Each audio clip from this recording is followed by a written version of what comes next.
मुंबई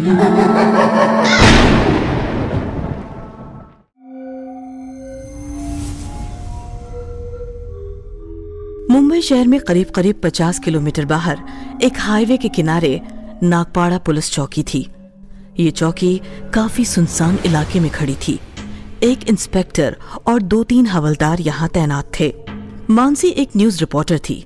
एक दिन उसे अननोन नंबर से एक कॉल आया। हेलो, हाँ, नागपाड़ा पुलिस चौकी? जानती हूँ। क्या? लेकिन आपका नाम? Hello hello hello. सामने वाले ने कॉल कट कर दिया था। मानसी ने फौरन अपनी स्कूटी निकाली और शहर से बाहर हाईवे से होते हुए नागपाड़ा चौकी की तरफ निकल पड़ी। मानसी चौकी में आई तो 2 हवलदार गप्पे लड़ा रहे थे। मानसी को देखकर एक हवलदार बोला, जी मैडम, कहिए क्या बात है? मानसी जानबूझकर नाटक करने लगी। अब जी, वो मेरा दोस्त मुझे लेने आ रहा है। हाईवे कितना सुनसान है ना, यहाँ कुछ भी हो सकता है, इसीलिए उसके आने तक मैं यहाँ चौकी में बैठ सकती हूँ। जी मैडम, जरूर, हम लोगों की सुरक्षा करने ही तो बैठे हैं यहाँ। मानसी एक कुर्सी पर बैठ गई और चोरी छिपके चौकी के चारों ओर नजरें घुमाने लगी। हवलदार फिर से अपनी बातों में खो गए थे। लगता है मुझे गलत टिप मिली है। शक करने लायक तो कुछ नहीं है यहाँ। मानसी ने देखा कि चौकी के अंदर एक छोटा सा लॉकअप था जो बिल्कुल खाली था। मानसी ने फौरन टिप देने वाले को कॉल किया और दबी आवाज में बात करने लगी। झूठ बोल रहा था तू? यहाँ तो सब कुछ ठीक ठाक है। क्या रात में? अरे रात में क्या? लेकिन सामने वाले ने कॉल कट कर दिया था। तभी चौकी का इंस्पेक्टर आया और मानसी की तरफ देखने लगा। एक हवलदार ने उसे मानसी के बारे में बताया। इंस्पेक्टर ने मानसी से पूछा, कब आ रहा है आपका दोस्त? जी, अभी उसका मैसेज आया है। वो हाईवे पर खड़ा है। मैं चलती हूँ। देखिए, आपको डर लग रहा हो तो मैं आपके साथ एक कांस्टेबल भेज दूं? नहीं सर, उसकी जरूरत नहीं, थैंक्स। मानसी वहां से निकली और हाईवे के किनारे आकर वहां छिपाई हुई अपनी स्कूटी लेकर शहर की तरफ निकल गई। रात का वक्त था, पूरा हाईवे सुनसान था। इंस्पेक्टर चौकी में अकेला बैठा था कि तभी हवलदार एक आदमी को पकड़ कर ले आया। सर, ये हाईवे पर लेटकर लोगों को लूटने की कोशिश कर रहा था। लॉकअप में बंद कर दो इसे, कल कोर्ट में पेश करेंगे। हवलदार ने लुटेरे को लॉकअप में बंद कर दिया। आधी रात बीत चुकी थी। लुटेरा लॉकअप में सो रहा था। अचानक उसकी नींद खुल गई और उसने नोटिस किया कि लॉकअप के दरवाजे पर ताला नहीं था और चौकी में कोई भी नहीं था। हैं? अच्छा मौका है, निकल लेता हूँ। लुटेरे ने बाहर हाथ निकालकर कैसे कैसे करके दरवाजा खोला और वो लॉकअप से बाहर निकला। लेकिन जैसे ही वो चौकी से बाहर निकलने लगा, बाहर का नजारा देखकर उसके पैर अपने आप रुक गए और डर के मारे उसका पूरा बदन थरथराने लगा। बाहर हवलदार और इंस्पेक्टर भयानक भूतिया रूप में खड़े गप्पे लड़ा रहे थे। हे भगवान, मैं ये क्या देख रहा हूँ? लुटेरा फिर से अंदर चौकी में आया और लॉकअप में जाकर दरवाजा बंद करने लगा और जो होना था वही हो गया। हड़बड़ी में दरवाजा बंद करते हुए दरवाजा लॉकअप से टकराकर जोरदार आवाज हुई और सारे भूतिया पुलिस अंदर आ गए।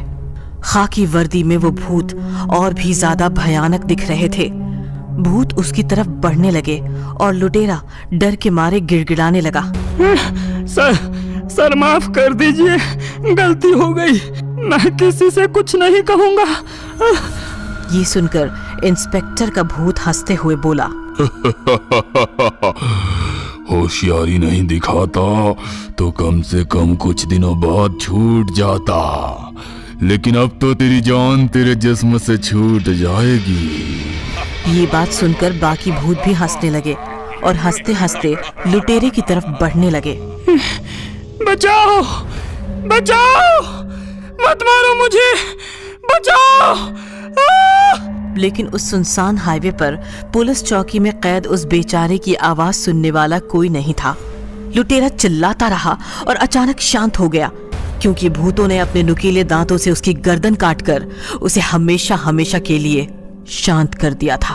जाओ और इसकी लाश को जंगल में दफना दो। अभी?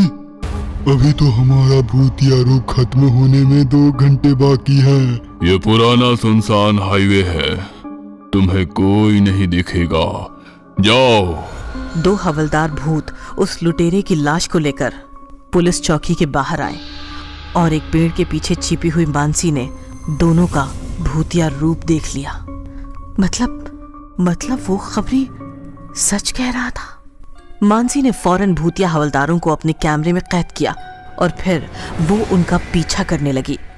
भूतिया हवलदार लाश लेकर जंगल में आए और एक गड्ढा खोदकर उसमें लाश दफनाने लगे। मानसी एक पेड़ के पीछे छिपकर सारा फुटेज ले रही थी। ये फुटेज टीआरपी के लिए नहीं, भोले भाले लोगों की जिंदगी के लिए। अब बस इंस्पेक्टर का फुटेज भी मिल जाए तो मैं ये सारा फुटेज कमिश्नर सर को दिखाऊंगी।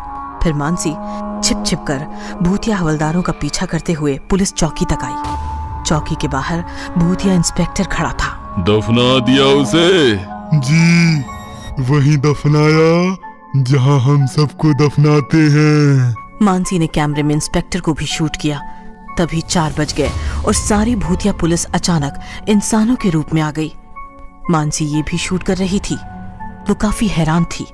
दूसरे दिन सुबह वो कमिश्नर से मिली और उसने उन्हें सारी बातें बताई और सारा फुटेज भी दिखाया। तो कमिश्नर बोले, मानसी, मैं जानता हूँ कि नाम पड़ा चौकी के सारे पुलिस भूत है। व्हाट? फिर भी आप उन्हें? पहले मेरी पूरी बात तो सुनो। वो भूत क्यों बने पता है? एक रात हाईवे पर ड्यूटी करते हुए उन पर भूतों ने हमला किया और उन्हें काट लिया।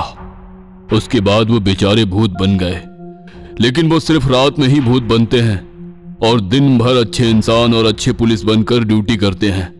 ना घूस लेते हैं और ना ही अपनी वर्दी का गलत इस्तेमाल करते हैं। नामपाड़ा का क्राइम रेट भी चेक कर लो, सबसे लो है। अब तुम ही बताओ, उनकी वर्दी उतार कर मैं ऐसे इंसानों को पहनाऊं जो कभी भी करप्ट हो सकते हैं, या फिर वो वर्दी उन्हीं को रहने दूं जो भूत बनकर भी अपनी ड्यूटी ईमानदारी से करते हैं? समझ गई सर, डोंट वरी, ये बात बाहर नहीं जाएगी।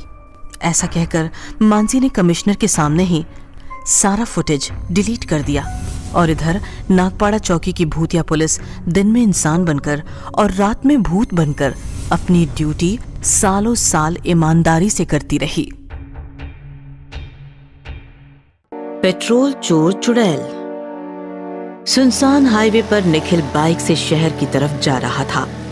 दोनों तरफ घना जंगल, बीच में सड़क और ऊपर खुला चमकीला आसमान था। निखिल मस्त राइडिंग करता हुआ तेजी से आगे बढ़ रहा था कि तभी उसने देखा हाईवे किनारे एक लड़की अपनी स्कूटी धक्का मारती हुई ले जा रही है। रात काफी सुनसान और गहरी थी। लड़की भी काफी खूबसूरत जवान थी। निखिल रुक गया और लड़की से पूछने लगा, हेलो, क्या मैं आपकी कोई हेल्प कर सकता हूँ? पेट्रोल खत्म हो गया है। ओह डोंट वरी, मैं पीछे से बाइक पर बैठकर अपनी टांग से स्कूटी ढकेलता हूँ। पेट्रोल पंप काफी दूर है अभी। उससे अच्छा ये होगा कि आप अपनी बाइक से थोड़ा पेट्रोल निकाल कर मुझे दे दीजिए। ओह सॉरी, लेकिन मेरी इंपॉर्टेंट बाइक है, इसमें पेट्रोल निकालने की कोई खास सिस्टम नहीं है। चलिए ना, मैं टांग से ढकेलता हूँ आपकी स्कूटी। ये सुनकर लड़की जोर जोर से हंसने लगी और फिर भयानक आवाज में बोली,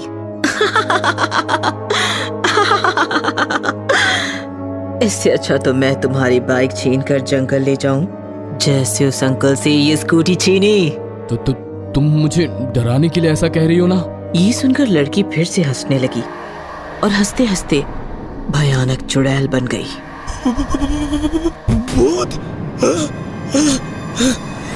निखिल ने फौरन बाइक स्टार्ट की और वो भागने लगा। थोड़ी दूर तेजी में बाइक चलाने के बाद उसने चैन की सांस ली। ओह गॉड, बच गया। तभी उसने साइड मिरर में देखा तो उसका दिल दहल गया। उसके पीछे वो भयानक चुड़ैल उसे चिपक कर बैठी थी और जोर जोर से हंस रही थी। बचाओ, मुझे बचाओ, बचाओ। चुड़ैल ने चलती बाइक पर निखिल को उठाया और ऊपर हवा में फेंका। निखिल सड़क पर गिरकर मर गया। चलो, एक और बाइक मिल गई। बाइक लेकर माँ के पास चलती हूँ। चुड़ैल ने बाइक जंगल की तरफ घुमाई और वो तेजी से बाइक लेकर जंगल में गायब हो गई। ये कहानी एक जवान चुड़ैल और उसकी बूढ़ी चुड़ैल माँ की है। दोनों चुड़ैल माँ बेटी पहले शहर में रहती थीं, लेकिन उनकी हरकतें काफी अजीब थीं। चुड़ैल की माँ लोगों के घरों में घुसकर दीवारों पर चिपकी छिपकलियां निकालकर उन्हें खा जाती थी और बेटी के टिफिन में भी काफी सारी छिपकलियां भर कर देती थी। बच्ची की छिपकलियां देखकर पूरी क्लास डर जाती थी और इधर सोसाइटी में भी चुड़ैल माँ की हरकतों से लोग परेशान हो गए थे।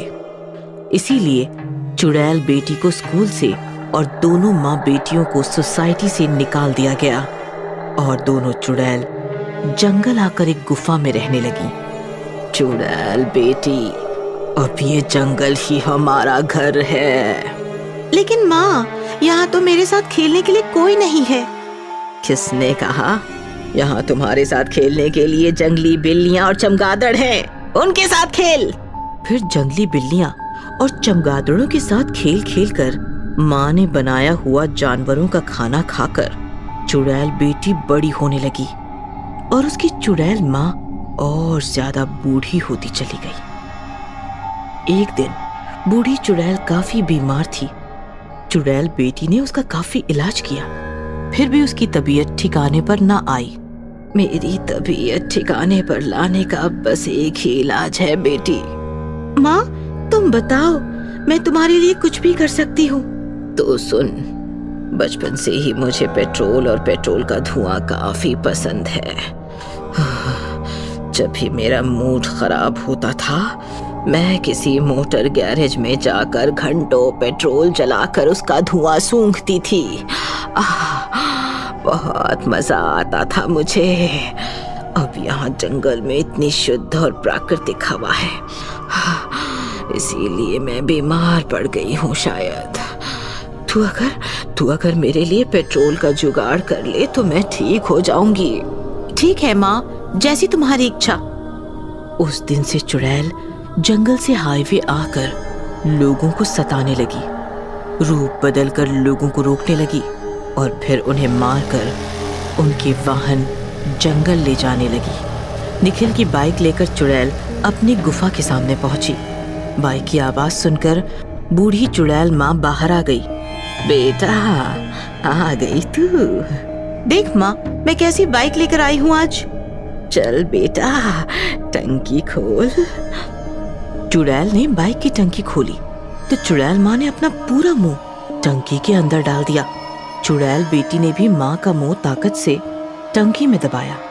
काफी देर तक चुड़ैल टंकी सूंघती रही और सारा पेट्रोल खींच गई। फिर उसने मुंह बाहर निकाला।